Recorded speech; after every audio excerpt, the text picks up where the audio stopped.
Bonjour, c'est un rendez-vous traditionnel pour les amateurs de l'immobilier, le troisième et le dernier de cette année. Club expert immobilier intitulé Pierre Papier, quelle stratégie suivre après l'euphorie de 2017. Alors, la règle du jeu, nous sommes ensemble pendant 45 minutes et comme d'habitude, toujours de manière interactive, n'est-ce pas Georges? Exactement Jean-François, la règle du jeu est toujours aussi simple. Vous pouvez poser toutes les questions que vous voulez dans la petite zone sous la vidéo. On va les récupérer en direct et les poser à nos invités. On a déjà une bonne vingtaine de questions, n'hésitez pas. Posez-en beaucoup. Nos invités, 4 fidèles, on va commencer par présenter le premier qui a actuellement son cœur qui bat pour la défense, le directeur général d'Amundi Immobilier, Jean-Marc Colly. Bonjour Jean-Marc. Bonjour. Le second, son cœur bat aussi pour la défense, Laurent Féchet, président de Primonial REM. Bonjour Laurent. Bonjour. C'est un comble, notre troisième invité préfère parler anglais que français lorsqu'il évoque son job et pour cause. Pourquoi? Parce qu'en français, le mot immobilier contient immobile alors qu'en anglais on dit real estate, ce qui donne une notion plus positive. Le directeur général de la Française REM, Marc Bertrand, bonjour. Good evening. Et le quatrième a été l'un des précurseurs de la SCPI en France, Éric Cosra. Bonjour Éric. Bonjour.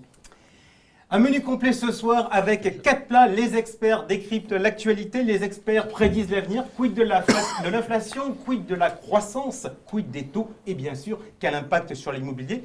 Le titre de l'émission nous l'indique aussi. Quelle stratégie d'investissement suivre aujourd'hui? Et puis c'est l'heure de faire les budgets. Alors on parlera avec eux pour savoir ce qu'ils attendent pour 2018 en termes de collecte. Et puisque les épargnants, eux, doivent attendre en termes de revenus. Voilà, vous savez tout. C'est parti, générique.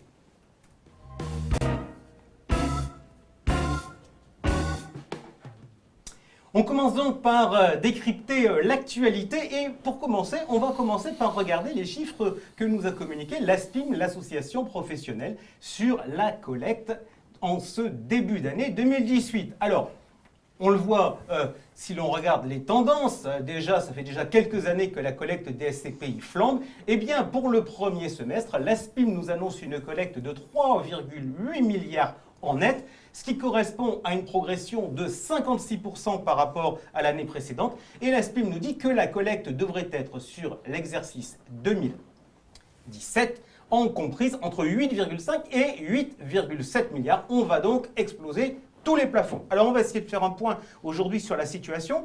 Je vais regarder qui baisse le plus la tête. Allez, Jean-Marc Colly, collecte. La tendance, très bon début d'année. On voit que l'ASPIM nous dit que ça va continuer. Est-ce qu'aujourd'hui, c'est le sentiment que vous avez? Est-ce que la collecte ces derniers mois reste à haut niveau? Alors oui, la collecte reste à haut niveau, parce que bien évidemment, quand on compare encore la performance de l'immobilier par rapport aux autres produits de placement, elle reste encore, en termes de distribution, relativement élevée. Ceci étant, on commence à entendre des premiers petits signaux voilà, d'une attention qu'il faut porter à ce marché, qui est peut-être allé un peu trop loin en termes de collecte. Donc voilà, il faut être attentif, les réseaux sont attentifs, mais la collecte promet en 2017 d'être à peu près au niveau prévu par l'ASPIM, et sans doute à peu près au même niveau en 2018, donc pas d'inquiétude. Ok, alors on vient de regarder du côté des réseaux, vous, votre distribution elle est plus à travers des conseillers. Vous aujourd'hui, la collecte, vous considérez qu'elle se porte comment? Elle se porte bien, elle se porte sur la même trajectoire que le premier semestre. On a noté un petit ralentissement, notamment au moment de l'annonce de l'IFI, mais avec une fin d'année qui devrait être bonne. Alors là, on voit les chiffres sur les SCPI. Sur les OPCI, Marc Bertrand, là aussi, vous constatez une tendance positive? Alors, on est plus encore positionné sur les SCPI que les OPCI, mais je rejoins, c'est-à-dire qu'on a eu une rentrée un peu hésitante, et je pense que l'IFI n'est pas étranger à ce phénomène-là. Maintenant, ça reprend, ça repart sur le même rythme, peu ou prou, que le premier semestre, à surveiller, à suivre pour les prochains mois. Laurent Féchet? Même commentaire sur la collecte depuis le début de l'année, avec un mois de septembre un peu plus compliqué, mais je crois qu'il était lié à tout ce qui a été annoncé en matière de fiscalité, mais c'est bien reparti depuis. Je voudrais juste, parce qu'on parle d'euphorie, on parle de collecte très importante, redonner quelques chiffres. L'équivalent des SCPI en Allemagne, les fonds ouverts, c'est plus de 90 milliards d'euros de capitalisation. Les SCPI françaises, c'est 45 milliards d'euros, entre 45 et 50 milliards d'euros en fin d'année avec la collecte de cette année. Donc on reste sur des volumes qui sont malgré tout à fait raisonnables par rapport à nos concurrents et par rapport au volume d'investissement.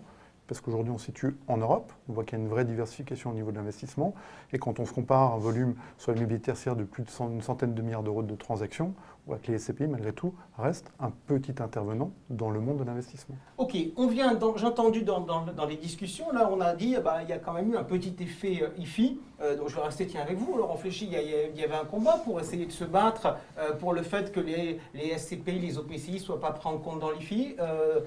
Le texte a été voté en première lecture à l'Assemblée nationale, le combat est perdu? Clairement, je pense que les choses sont arrêtées aujourd'hui. Les produits d'immobilier collectif non cotés, mais également pour le côté, sont dans l'assiette de l'IFI. Je voudrais juste dire, on a un petit peu regardé en interne sur nos clients. Une très très très grande majorité de nos clients ne sont pas assujettis à l'ISF. Et le produit SCPI est un produit qui aujourd'hui est recherché par sa qualité et sa capacité à distribuer tous les trimestres des compléments de revenus.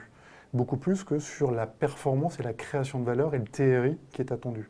Et je pense que l'IFI ne va pas venir changer cela et que ça ne pose pas de problème particulier pour nos clients aujourd'hui.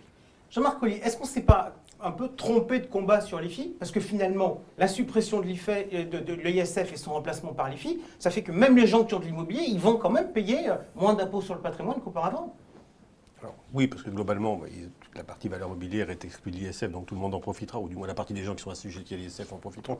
Parce qu'il m'a le plus marqué, c'est moins l'IFI, à mon avis, auquel les réseaux étaient sensibles, que, encore une fois, la mise de l'immobilier un peu au banc des actifs productifs, en disant ça ne sert à rien, c'est un actif de rentier, et on oublie par là même que ça permet quand même de loger les entreprises, voire de loger les Français, et qu'en tant que tel, c'est quand même un compartiment de la vie économique. Donc je pense que c'est plus ça qui a marqué les gens, enfin c'est ce qui nous a semblé, que l'assujettissement à l'IFI, dont beaucoup seront en partie exonérés parmi nos clients. Donc il y a pas de. C'est plus ça, cette indication de l'immobilier comme un actif, encore une fois, improductif et à montrer du doigt.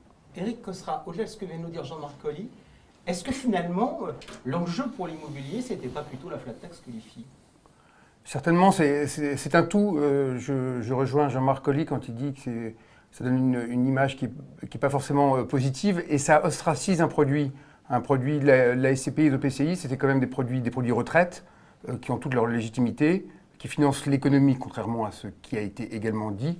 Et je trouve regrettable que l'on les mette un petit peu de manière marginale au-delà des autres produits d'épargne qui, eux, ne sont pas soumis à l'IFI. Marc Bertrand, vous avez vu ce débat fiscal, avec quel regard? Alors, je partage très largement ce qui a été dit sur l'IFI. C'est plus la stigmatisation et la mise à l'écart de l'immobilier par rapport au reste qui est regrettable. Le deuxième débat qui s'est fait jour, c'est sur la flat tax. Et là, je pense que de façon assez paradoxale, ça a introduit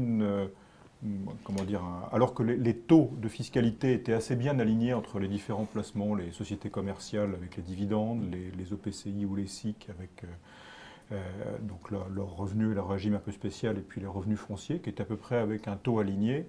La flat tax a désaligné, a secoué un peu ce modèle-là, et aujourd'hui on a de façon assez inexplicable, je pense que c'est plus un manque de vigilance sur le réalignement qu'autre chose, qui fait qu'aujourd'hui les EPCI sont moins taxés que les SCPI sur leurs revenus. Est-ce qu'il y a un sens à tout ça? Pas forcément. D'accord, les OPCI, dès lors qu'on est sur la fiscalité des valeurs mobilières, et donc Pour une quote-part seulement. Parce que la partie immobilière rentre bien dans l'IFI, et donc c'est bien la quote-part. Je parle de la flat tax et des revenus. C'est-à-dire que là où il y a une exonération d'IS, aujourd'hui, l'impôt est à 30% en tout. Alors, ce n'est pas valable dans la majorité de la collecte qui est faite via l'assurance, mais pour quelqu'un qui le détient en direct aujourd'hui, il y a un taux de 30%, alors qu'on peut monter sur des taux beaucoup plus importants pour la détention d'une SCPI avec des revenus fonciers. Et pour tout le dire, c'est assez injuste et assez incompréhensible. L'endettement également, l'endettement qui peut être mis en face des revenus fonciers. Donc, après, c'est au cas par cas, mais... Est-ce qu'on n'est pas quand même, si on évoque le thème de l'assurance vie, est-ce qu'on n'est pas quand même tombé sur la tête en taxant les OPCI et les SCPI qui sont dans un contrat d'assurance vie à l'IFI, alors que techniquement, le propriétaire, c'est l'assureur et absolument pas le souscripteur? Juridiquement, oui, vous avez entièrement raison. Et l'autre point qui est très important, et je le souligne, la volonté au départ était de taxer tout ce qui n'était pas productif. Quand on voit aujourd'hui l'épargne des ménages qui est investie dans l'immobilier, va financer l'économie, que ce soit dans l'immobilier tertiaire, dans le commerce, dans la santé, dans le logement. Donc sur la finalité, oui, il y a un vrai problème. Alors, point important quand même, c'est moi ce qui me marque le plus aussi, c'est que la profession immobilière n'a pas été en mesure de parler d'une seule fois pour défendre l'immobilier d'une voix unique. Tout le monde y est allé de son petit couplet, la FSIF pour les foncières cotées, la FG pour les sociétés de gestion, la SPIM pour les CPI et les OPCI, et que tout ça, ça a donné plutôt une cacophonie, et chacun défendant sa petite chapelle plutôt que de défendre l'immobilier et la nature du compartiment économique et de l'intérêt économique qu'il représente, et que ça, c'est quelque chose qu'il faut absolument qu'on modifie pour l'avenir, parce que c'est trop pénalisant dans des situations dont on parle aujourd'hui.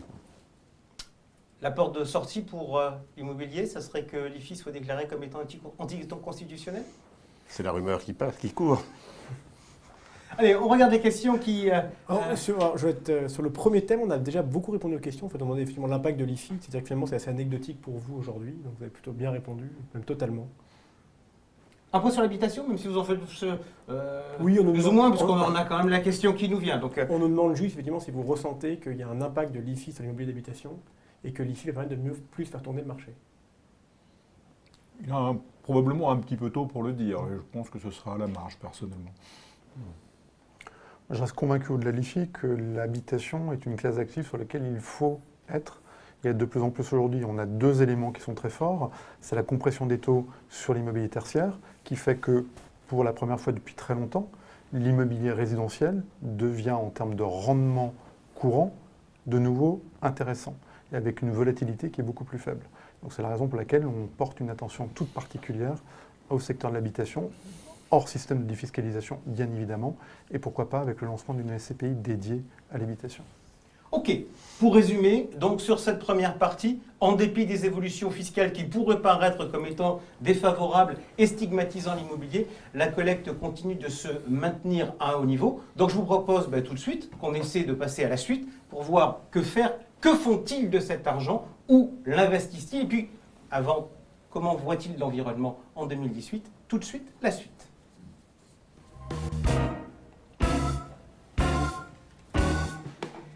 Le club expert immobilier, l'heure est maintenant venue pour nos experts de nous prédire l'avenir. Alors, je ne peux pas vous demander de jouer Madame Irma, mais je voudrais qu'on essaie, avant de rentrer plus dans le détail de vos investissements, de bien comprendre comment vous voyez l'environnement économique. Alors, on a des stats qui nous ont été sortis, notamment par l'INSEE. L'INSEE nous dit qu'il y a une accélération de la croissance en France. Est-ce que c'est quelque chose que vous inscrivez dans vos tablettes pour l'exercice 2018, Eric Costra? Oui, bien sûr, je crois que c'est quand même une excellente nouvelle, c'est d'avoir une accélération de la croissance économique qu'on table à 2% pour l'année prochaine, et avec un impact direct pour les patrimoines gérés, c'est-à-dire que nous revoyons qu'il y a certains immeubles vacants qui se remplissent, des délais de location qui se réduisent, et que tout ça, c'est bénéfique pour les revenus futurs. Nous, en tout cas, on constate chez Perial une amélioration de nos taux d'occupation financiers. Laurent Fléchier, on a un chiffre qu'on a pour le chômage. On dit à partir de 1,5% de croissance, le chômage baisse. À partir de quel niveau de croissance l'immobilier tertiaire redémarre? On reconnaît que normalement, à partir de 1% de croissance, on recrée un besoin en immobilier tertiaire. Alors on a un parc qui est relativement important en Ile-de-France. Il y a également un problème d'obsolescence d'une partie du parc. Mais le fait d'avoir le niveau de croissance que l'on a aujourd'hui et qui a de nouveau été revu à la hausse fait qu'on a une demande plus forte. Et donc l'élément qui va générer de la valeur dans nos patrimoines immobiliers détenus par nos SCPI, c'est sans doute le niveau de loyer. Où je pense qu'on est encore sur des niveaux de loyer qui sont tout à fait raisonnables, notamment à Paris et en région parisienne. Marc Bertrand, vous partagez cette analyse-là? Oui, assez largement. C'est-à-dire que je modérerais, c'est-à-dire qu'il faut de la croissance pour créer de l'emploi, qui crée du remplissage et qui crée un cycle positif de loyer. La question, c'est plutôt le temps de latence entre ces effets économiques et la répercussion très concrète dans les patrimoines. Donc en fait, c'est ça, et on va passer probablement une période où effectivement on aura une croissance économique un peu plus forte et on attendra un petit peu les effets dans les patrimoines immobiliers. Rappelons quand même que 2%, c'est bien que l'on ait cette accélération de la croissance parce qu'on était en retard sur le cycle de nos petits camarades en dehors de l'Europe.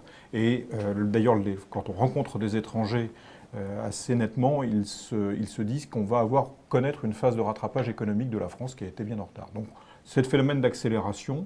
Donc il y a une dynamique Macron? Oui, alors c'est probablement un résumé un peu rapide de tout cristalliser journalistes, là-dessus, vous savez.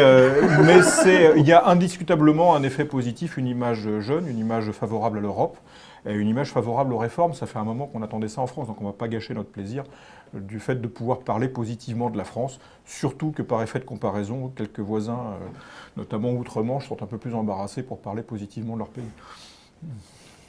Votre sentiment sur la croissance. Et puis, derrière la croissance, il y a un autre sujet qu'on lit très souvent à l'immobilier, c'est l'inflation. Est-ce que l'inflation va repartir et est-ce que ça peut avoir un effet positif sur l'immobilier? Alors, sur la croissance et l'augmentation des loyers, économique, hein, c'est-à-dire que je pense qu'on aura d'abord une diminution des mesures d'accompagnement avant d'avoir une augmentation des loyers. Donc oui. Autrement dit, ce que vous êtes en train de nous dire, c'est qu'on va arrêter de faire des rabais. Dans un premier temps, on ne va pas rentrer plus d'argent dans les caisses, mais on va arrêter de faire des rabais. Voilà, ou d'une manière un peu plus. Je pense que c'est comme ça que ça va arriver. Puis après, ça va. Alors, l'intérêt de l'inflation, ou du moins de l'inflation, de l'indexation de l'ensemble de nos loyers sur l'évolution d'un indice, c'est qu'ils vont retranscrire assez vite l'amélioration de la situation économique dans l'ensemble de nos loyers, parce que c'est bien beau que les loyers augmentent, mais encore faut-il pouvoir retranscrire ces loyers chez nos locataires, qui, quand ils ont signé un bail pendant une durée relativement longue, appliquent le loyer. Donc avant qu'on ait l'augmentation, c'est un peu plus compliqué. Par contre, l'indexation de nos loyers, elle, sur laquelle personne n'a jamais cédé, va très vite traduire l'amélioration de la situation, puisque dans les indices tels qu'ils sont faits aujourd'hui, c'est plus seulement l'inflation qui est le moteur, mais l'augmentation du PIB est un élément important de la composition de l'indice. C'est-à-dire qu'indépendamment de l'inflation réelle, qui sera entre 1 et 1,5, l'augmentation du PIB qu'on va constater va venir pousser cet indice et donc pousser l'augmentation des loyers. Hein, c'est aussi l'effet bénéfice du changement d'indice entre l'indice de l'inflation classique et aujourd'hui du LAT. C'est la prise en compte de l'amélioration de la situation économique. Donc oui, nos loyers augmenteront dans l'ensemble grâce à l'indexation de ces loyers avec un compartiment croissance économique qui sera relativement important. D'accord, donc vous êtes en train de nous dire qu'il faut aussi qu'on révise un peu nos tablettes en se disant le lien entre inflation, etc., il est aujourd'hui un peu plus sophistiqué vu l'utilisation des indices qui sont aujourd'hui retenus. Si on regarde dans les éléments importants pour l'immobilier, il y a la croissance économique, il y a l'inflation, puis il y a les taux.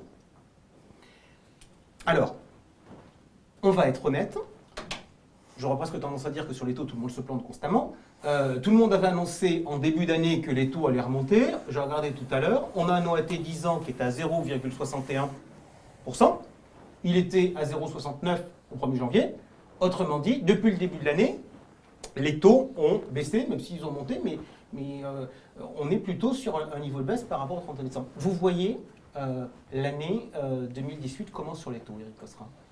Moi, je crois qu'on aura une remontée très légère et très progressive des taux. Et je pense que c'est un peu comme le retour de l'inflation, c'est-à-dire qu'on l'attend, et au fond, elle met beaucoup de temps à venir. Il ne faut pas oublier aussi que les États sont quand même extrêmement endettés, qu'ils n'ont pas intérêt à ce que les taux augmentent.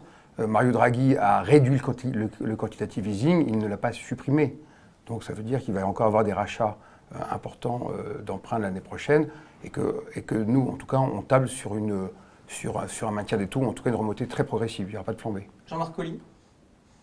Je crois que tout le monde aujourd'hui dit oui, remonter lente des taux. Ceci étant, moi j'entends quelques petits bruits quand même sur le marché qui dit qu'il y a beaucoup d'argent sur le marché, la situation économique globale, qu'on retrouve des phénomènes qui pourraient être des phénomènes de bulle type 2007 pour une autre raison, et qu'il faut être attentif, ça pourrait avoir des conséquences avec un petit déclencheur.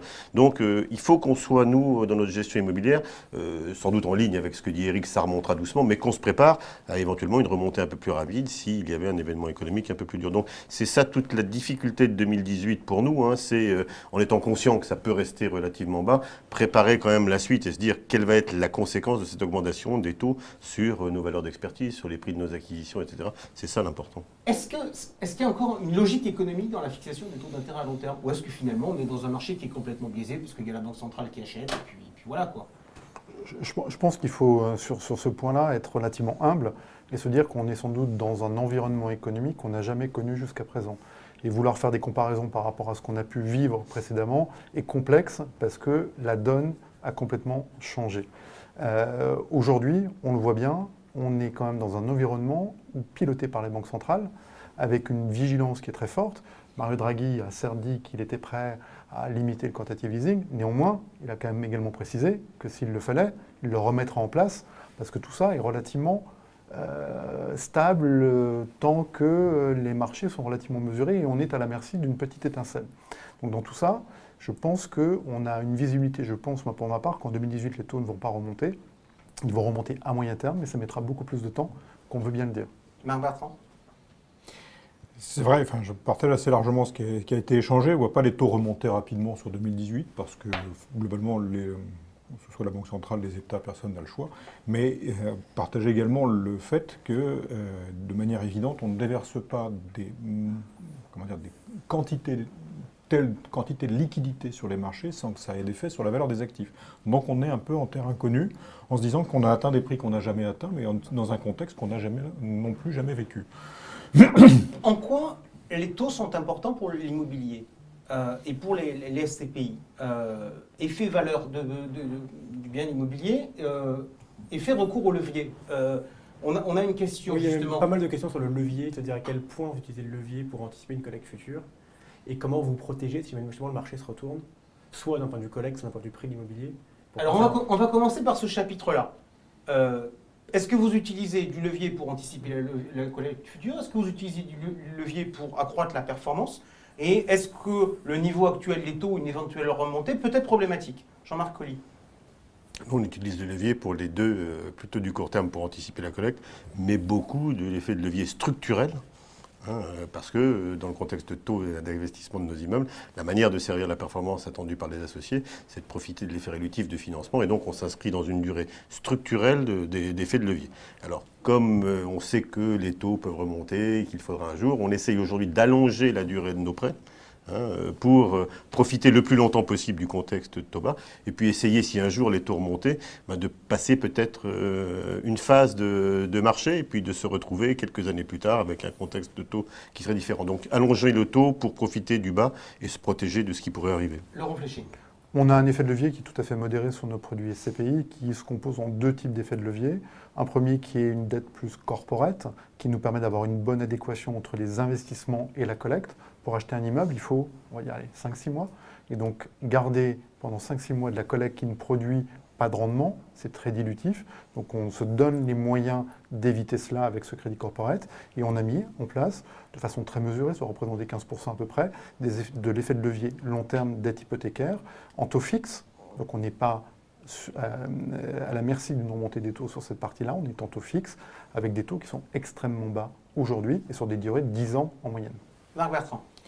Alors sur nos SCPI classiques, on utilise cet effet de levier pour les mêmes raisons qui ont été indiquées. Effectivement, on le limite aux alentours de 15, entre 15 et 20% maximum, en ayant en tête que un certain nombre de porteurs de parts, y compris les porteurs anciens, ont eux-mêmes Voilà, donc il pris peut y des avoir un dettes double effet. pour acheter les parts. Donc c'est pour ça aussi qu'on est relativement prudent dans l'utilisation de l'effet de levier au niveau du véhicule pour ne pas créer une double couche de dette. Par contre, sur des véhicules plus récents, ou sur lesquels le contrat a été affiché dès le départ, on est notamment sur un SCPI investi en Allemagne avec 30% de levier. Question, est-ce que sur cette dette, la problématique, c'est la remontée des taux d'intérêt ou est-ce que c'est l'écart entre le rendement qu'on a sur la partie immobilière et le niveau des taux? Parce que finalement, si les rendements augmentent, parce que les taux d'occupation augmentent, etc., l'effet de levier, il peut continuer à rester. Ce qui compte dans l'effet de levier, c'est l'écart entre combien j'emprunte et combien je place. C'est le paradoxe d'avoir des taux d'investissement qui sont bas, mais une prime de risque, et quelque part se traduit par l'effet de levier de la dette on ne peut pas dire qu'il n'a jamais été aussi haut, mais en tout cas qui est à un niveau élevé. Donc ça marche très bien. Éric Cosserin, votre position Il serait dommage de ne pas profiter de la faiblesse des taux d'intérêt et ne pas en profiter, nous, en tant que gérants de CPI. On a bien des associés qui le font lorsqu'ils achètent des parts. Après ça, je crois que les raisons ont été évoquées. C'est à la fois générer de la croissance des loyers et puis c'est également anticiper dans des marchés qui sont extrêmement restreints de pouvoir effectivement investir avant que la collecte n'arrive. Maintenant, structurellement, les CPI étaient peu endettés, donc on a de la marge. Chez Perial, on est encore entre 7 et 13%. On a une autorisation d'assemblée qui nous permet d'aller jusqu'à 30%, mais on a encore effectivement beaucoup de marge avant d'avoir des produits qui soient effectivement lourdement endettés. Éric Cosserin, quel impact la petite remontée des taux pourra avoir sur la valorisation de l'immobilier? Ça peut avoir un réel impact ou ça sera insignifiant? Relativement faible. Je pense que moi, la façon dont on voit les choses, c'est des remontées progressives. On a encore des deltas entre le placement sans risque et les CPI qui étaient extrêmement confortables. Et donc on aura je pense, peu d'effet, en tout cas sur sur nos valeurs d'expertise, au contraire, qui seront plutôt en hausse cette année. Allez, pour conclure cette partie, on passe aux questions. Je constate que les conseillers en gestion de patrimoine sont encore plus provocateurs que les journalistes. Oui, je le dis. Je le dis carrément. Y aura-t-il réellement une explosion de la bulle immobilière en Ile-de-France fin 2018 ? Je ne suis pas convaincu. moi, Oui, enfin, non. très Faut les sincèrement. Quelle raison? Parce que- Quelle raison? On parle de taux, mais le taux seul ne veut rien dire. Un taux s'applique à un niveau de loyer pour déterminer une valeur et une valeur au mètre carré pour chacun des immeubles. Aujourd'hui, par exemple, on regarde un immeuble très bien placé dans Paris, qu'on va acheter à un taux qui est bas, taux de 3,40, mais avec un loyer qui est largement en dessous du loyer de marché. On parle d'un loyer de 300 €. On va le remonter, ce loyer, à 450 €. Très clairement, on va créer de la valeur rapidement. Donc on voit bien que parler des taux bas sans regarder le prix au mètre carré ne veut pas dire grand-chose. Et quand on compare des prix au mètre carré par rapport à des valeurs de 2007, on est à peu près au même niveau, voire légèrement au-dessus, mais dans un contexte économique qui est bien plus favorable. Donc moi, je ne suis pas convaincu qu'on ait une bulle immobilière, et certainement pas en 2018. Bien, pour résumer donc l'avenir, 2018, ce que j'entends, c'est une croissance économique qui repart, ce qui est une bonne chose, parce que ça fait que on fait moins de rabais aux locataires, qu'il y a plus de locataires, qu'on arrive à augmenter les loyers. Une situation de taux qui est plutôt légèrement stable ou légèrement à la hausse, avec une petite pointe d'inflation. Bref, un environnement globalement plutôt favorable à l'immobilier. Comment en profiteront-ils demain? Où est-ce qu'ils investissent? On regarde ça tout de suite.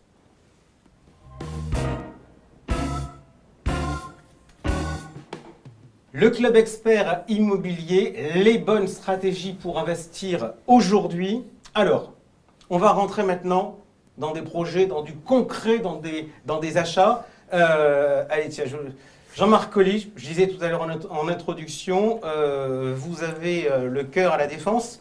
On a vu l'autre jour annoncer dans la presse une opération immobilière gigantesque. Crédit Agricole et deux de ses filiales, Crédit Agricole Assurance et Amundi, associés à Primonial, qui rachètent Cœur Défense. Parlez-nous de cette opération. Alors, je dirais qu'on a le cœur défensif, pas le cœur à la défense. L'objectif, mais qu'on poursuit tous, c'est essayer d'investir à un endroit où, dans le contexte économique qu'on a décrit, on va pouvoir capter au mieux l'amélioration des loyers et éviter l'ajustement des prix. Et il nous semble qu'en s'installant dans une grande métropole, sur un actif emblématique, parfaitement identifié et de bonne qualité en termes de bureaux, on a bien réuni ces deux éléments, ou du moins on s'est mis en situation de capter la hausse et de résister à l'ajustement des valeurs éventuelles. C'est ça la stratégie. Alors, pour autant, il y a des CGP qui tout de suite nous ont dit, en début d'après-midi, nous ont envoyé des messages avec des questions. Effectivement, c'est de se dire, effectivement, tout le monde vu que vous avez payé 1,8 milliard, mais c'est plutôt quelle rentabilité, quel taux d'occupation, enfin qu'ils aient un peu de concret et certainement qu'ils puissent après répondre aux questions de leurs clients. Moi, j'ai lu dans un article 77% de taux d'occupation. Alors, Faut pas croire les journalistes ? Non, pas du tout. Il a un peu de retard. Je pense qu'on est largement au-dessus de 92 ou 93% de taux d'occupation. Alors le prix, 1,8 milliard, nous on ne dit pas le prix. Mais, on est aux environs d'1,8 milliard. Les CGP disent 1,8 milliard. Ce qui est le plus important, c'est aussi de constater que sur cette taille d'actifs, on a aussi une prime au rendement, parce que bien sûr l'actif est rare, la taille est importante, les acteurs ne sont pas nombreux, donc on a un supplément de rendement par rapport à d'autres actifs de taille un peu plus faible sur ce type d'actifs. La taille, c'est 160 000 mètres carrés. Oui, à peu près 16 000 personnes qui travaillent tous les jours à l'intérieur de l'immeuble. Voilà, donc ça c'est le... Alors après, donner le taux, ça n'a pas beaucoup de sens. Nous, ce qu'on dit fréquemment avec Laurence, c'est que ça nous permettra d'avoir une distribution cash tous les ans, un peu supérieure à 5 pendant un certain nombre d'années, avec bien sûr un risque très l'effet de mutualisé. levier. Voilà. Ça c'est le premier point important. Deuxième point qui me semble important dans le Cœur Défense, on sait très bien, et d'autres pourraient le dire, que demain, les services qu'on offrira à l'intérieur d'un immeuble seront un élément de sa qualité, de la motivation des locataires pour payer des loyers et y rester.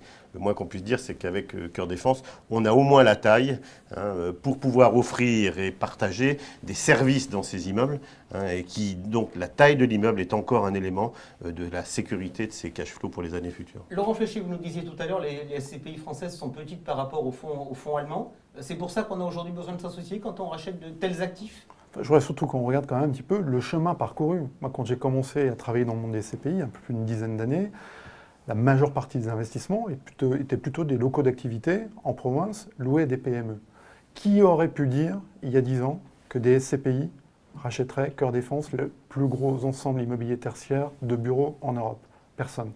Et aujourd'hui, ce pas immense qui a été franchi est un pas en termes de sécurité qui est énorme. Ça veut juste dire que les porteurs de parts, les associés, lorsqu'ils investissent dans une SCPI, ont comme contrepartie non plus une PME qui est plus fragile, mais des entreprises, de grandes entreprises, soit du CAC 40, soit des multinationales, et qui ont donc une meilleure contrepartie, une meilleure signature. Donc le risque d'impayé est beaucoup plus faible, la valeur est beaucoup plus pérenne dans la durée.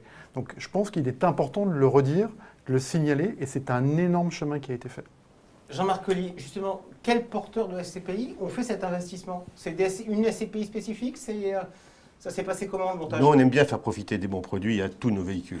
Donc en réalité, toutes nos SCPI et l'OPCI que nous diffusons, bien sûr, ont pris des parts à l'intérieur de Cœur Défense, parce qu'il n'y a pas de raison qu'un soit avantagé par rapport aux autres. Donc tout le monde. Ok. Éric Cosra, on va regarder maintenant vos investissements. Vous, votre dada, c'est le Grand Paris. Alors effectivement, nous avons ouvert une nouvelle, une SCPI ancienne qui est PF1, et pour l'orienter vers le Grand Paris, pour pouvoir profiter du dynamisme du Grand Paris. On a un projet qui est absolument fabuleux et unique au monde, d'abord à long terme, c'est-à-dire à un horizon 2030, avec un réseau de transport unique pour décongestionner Paris, et qui sera effectivement source de création de valeur pour les immeubles bien positionnés autour des gares et autour des clusters, puisque le Grand Paris va s'organiser également à travers des pôles d'attraction. Est-ce que c'est pas trop tôt pour investir? Parce que, pardon, vous me dites un projet à échéance 2030, je lui dis on est en 2017, le temps qu'on construise, etc. Il n'est jamais trop tôt pour investir, il faut anticiper. Donc c'est pour ça qu'on a ouvert cette SCPI qui était à 75% francilienne, et c'est pouvoir se positionner très en amont. Cette SCPI, c'est PFO? PF1. PF1. PF1.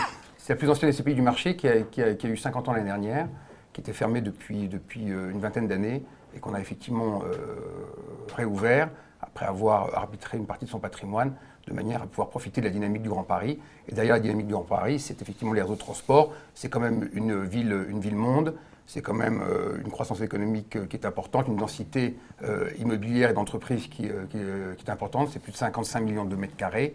Et donc, évidemment, nous voulons faire profiter de nos associés et futurs associés de cette dynamique-là. Donc pour l'instant, elle continue de s'appeler PF1, mais vous allez... Alors, elle s'appelle PF Cap sur le Grand Paris, et nous attendons...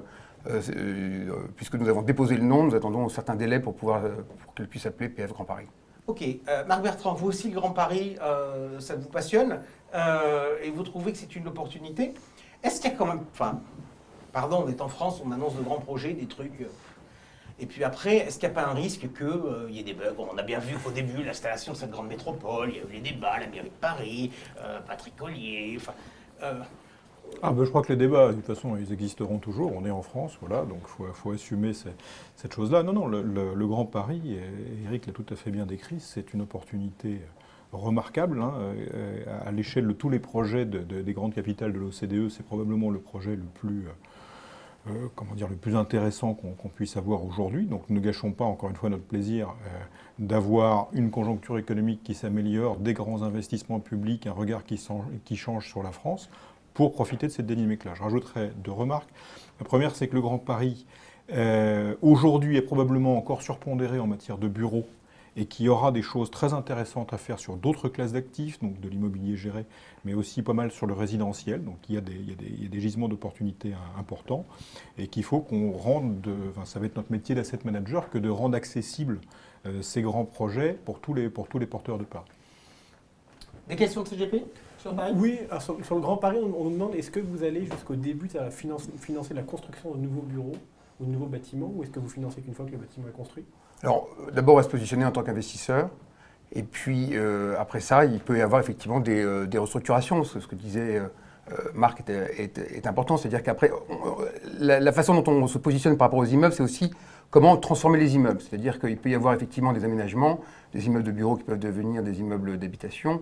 Il peut y avoir également des aménagements avec des questions de locaux d'activité, notamment sur le dernier kilomètre, c'est-à-dire avec toutes les... comment approvisionner effectivement les commandes Internet. Il peut y avoir des transformations, des différents types d'immeubles qui apparaissent, qui ne soient plus uniquement bureaux purs, puisque effectivement la vocation du Grand Paris aussi, c'est de décloisonner un petit peu tous ces secteurs, quartier bureau, quartier habitation, et d'avoir effectivement une dynamique immobilière assez innovante. C'est aussi ce qu'on appelle l'immobilier durable. Oui, il y a un point sur lequel on n'a pas répondu, c'est ces grands projets. La grande question, c'est est-ce qu'ils vont coûter plus cher et puis est-ce qu'ils vont arriver à l'heure?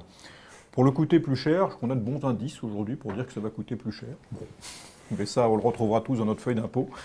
Arrivé à l'heure, on a une petite indication parce qu'on a une autre actualité. Voilà, donc arrivé à parle l'heure, beaucoup des JO dans les questions voilà, aussi. donc les Jeux Olympiques, on va dire, ils vont pas en eux-mêmes générer de nouveaux investissements, et c'était déjà prévu. En fait, on se rend compte que les nouveaux équipements sont relativement marginaux par rapport à ce qui existe déjà. Par contre, ils ont une vertu énorme, c'est qu'ils vont régler l'horloge pour que la livraison des projets arrive dans les temps. C'est-à-dire que la gare de Pleyel, comme les Brésiliens, quoi. oui, on reste un peuple fier, donc on aura envie que les gens puissent prendre la passerelle de Pleyel pour aller du village olympique jusqu'au Stade de France et qu'elle devra être opérationnelle en 2024. Ça règle l'horloge pour toute la restructuration du quartier. Donc ça, c'est pour la tour Montparnasse également, il faudra qu'elle soit propre et nette pour 2024. Ça a l'air pas trop mal parti, mais enfin voilà, quelques immeubles emblématiques comme ça, mais c'est toute la dynamique qui est autour. Je crois que c'est la dynamique qui est importante. C'est-à-dire que bien évidemment, il y aura des retards dans les aménagements, notamment des transports en commun. On parle de 2030, il y aura des retards inévitables, il y aura des problèmes de financement. Simplement, c'est qu'il y a une dynamique qui se crée. Et je crois que c'est là que c'est important, c'est de s'inscrire dans cette dynamique qui va effectivement être créatrice de valeur en immobilier. Est-ce que si on considère que le Grand Paris donne plus de fonctionnalités, de facilité pour les gens, etc., est-ce que ça peut faire baisser la valeur des quartiers de très grande qualité dans le centre de Paris ? Moi, je n'y crois pas. Par contre, je pense que l'adjonction des infrastructures de transport va déplacer certaines valeurs. C'est-à-dire qu'il faudra être vigilant sur le fait que certaines zones peuvent changer d'usage. Ça va militer pour avoir des programmes de restructuration et de transformation d'immeubles, qu'il ne faut pas construire une défense sur chacune des gares du Grand Paris, c'est une bêtise. Donc il va falloir conserver du bon sens et de la sélectivité et de la vision de ce que va devenir le tissu urbain. Il va falloir à un moment ou à un autre que les pouvoirs publics changent et que les aménageurs locaux soient plus raisonnables en matière de construction de bureaux pour pouvoir adresser mieux le problème du logement qui est mal adressé. Laurent Fléchier. Juste sur les infrastructures, c'est pas tout en 2030. Il y a quand même pas mal de choses qui vont arriver de façon progressive et qui sont déjà arrivées. Donc il y a déjà du concret. Deux, je rejoins complètement ce qu'a dit Marc. Nous, on était en train de regarder déjà des zones sur lesquelles on arbitre des immeubles de bureaux pour réinvestir sur d'autres zones, parfois pas très éloignées. J'ai notamment un secteur dans Paris où à 600 mètres près, on pense qu'il va y avoir un changement avec une demande beaucoup plus forte sur une nouvelle zone du Grand Paris. Et ça, c'est le travail d'asset management qui, dans les années qui viennent, va être de plus en plus fort et va créer de plus en plus de valeur. Alors là, vous nous parlez du Grand Paris. Quand je regarde un peu vos investissements, vous aimez bien aussi parler d'Europe. J'ai une question posée toute bête. Pourquoi s'intéresser aujourd'hui à l'Europe alors que, d'après ce qu'on a vu tout à l'heure dans nos prévisions économiques, on se dit que la France, elle était en retard, elle est en train d'avoir une grande dynamique, on est en train de passer devant nos amis européens. Pour deux raisons. Tout d'abord, il y a encore déjà on est en zone euro, donc on analyse un risque immobilier par un risque de change, et on n'investit qu'en zone euro. Deuxième chose, on a encore une décorrélation entre les différentes économies européennes, on le voit bien, et ça c'est très bon en matière de gestion du risque. On est vraiment sur la gestion du risque de nos SCPI. Et trois, on va chercher plus de performance sur des actifs qui seront parfois moins risqués. Je prends le secteur de la santé, où on regarde, où on a réalisé des opérations aujourd'hui, que ce soit en Espagne, en Italie ou en Allemagne, avec un rendement qui est supérieur au rendement pour les mêmes typologies d'actifs, corps, actifs relativement sécurisés, que ceux qu'on pourrait avoir en France. Donc on diversifie le risque et on va chercher un peu plus de performance. Par contre, ça veut dire un énorme travail pour les sociétés de gestion en amont, parce que c'est un marché local, et dans ces différents pays, nous avons maintenant des équipes qui sont sur place et qui sont capables d'analyser, de comprendre ces marchés. Et ça, c'est une très grande différence par rapport à ce que les SCPI ont pu faire il y a une dizaine d'années ou une quinzaine d'années, En fait, où elles vous êtes sont en train allées de nous seules. dire qu'on est passé de la PME à l'Europe, qu'on s'est structuré, que le marché a complètement Exactement, changé. exactement. Georges, une dernière question pour finir cette partie. Oui, il nous reste 6 minutes en tout. on demande sur la part de vos investissements en 2017 en Europe versus en France. Quel est le ratio entre les deux ? En 2016, on était à 10% de notre patrimoine détenu en Europe. On va monter à 20-25% cette année et on va sans doute passer les 30% l'année prochaine. Eric, chez vous ? Nous, on a investi 300 millions cette année sur un investissement globaux de 700 millions et on compte investir entre 25 et 30% de nos investissements l'année prochaine en Europe. Jean-Marc ? Colli ? Entre 40 et 50%, mais on est assez opportuniste. Si on retrouve un cœur défense à Berlin, je pense que l'année prochaine, ce sera plus. Un cœur Berlin. Nous, on est à peu près à 30-40% à l'étranger. Ok, on vient donc de voir ces investissements. Tout de suite, on attaque la dernière ligne droite de ce Club Expert Immobilier.